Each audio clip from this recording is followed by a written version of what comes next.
Now let's have a look at the two key players in DNA, two of the bases, adenine and guanine, which are derivatives of this compound purine here. And purine is described as a heterobicyclic molecule. What does that mean? Hetero just simply means it contains other atoms than carbon in it, and bicyclic is because it is made up of two aromatic cycles. One is a pyrimidine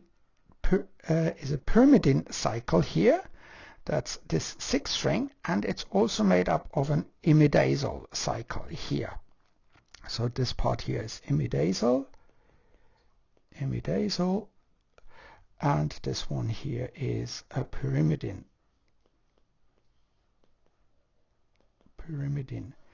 And both cycles are aromatic cycles.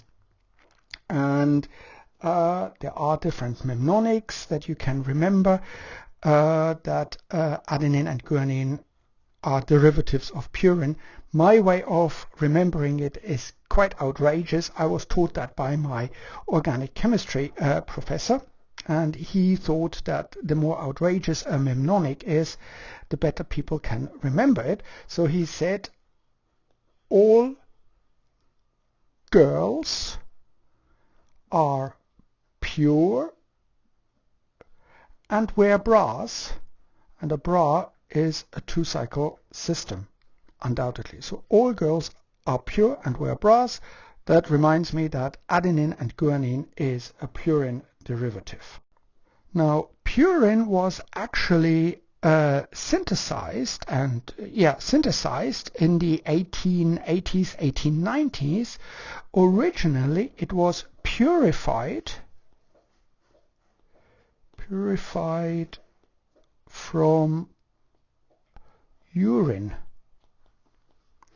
That's why it's called purine. Urine is an amazing mixture of organic compounds, and it tells people a lot about what's going on in the body. And originally it was purified from, or synthesized from uric acid, from this component here, uric acid. And you can easily see how this can happen. You just simply reduce these bonds here and convert them into hydrogen and make the whole system aromatic. And uric acid is actually quite easy to get because it is the key component of kidney stones, or at least one type of kidney stones.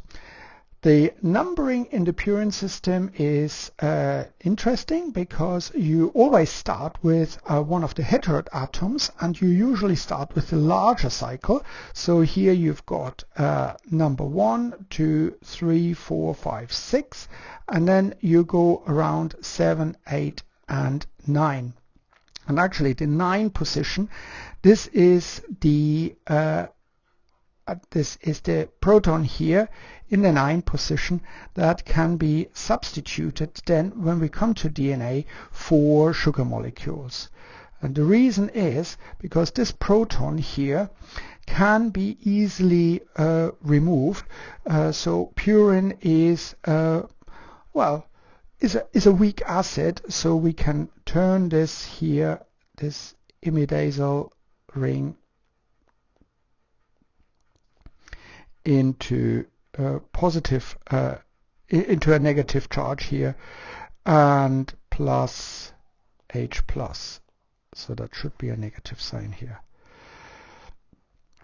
And so this is the acid function.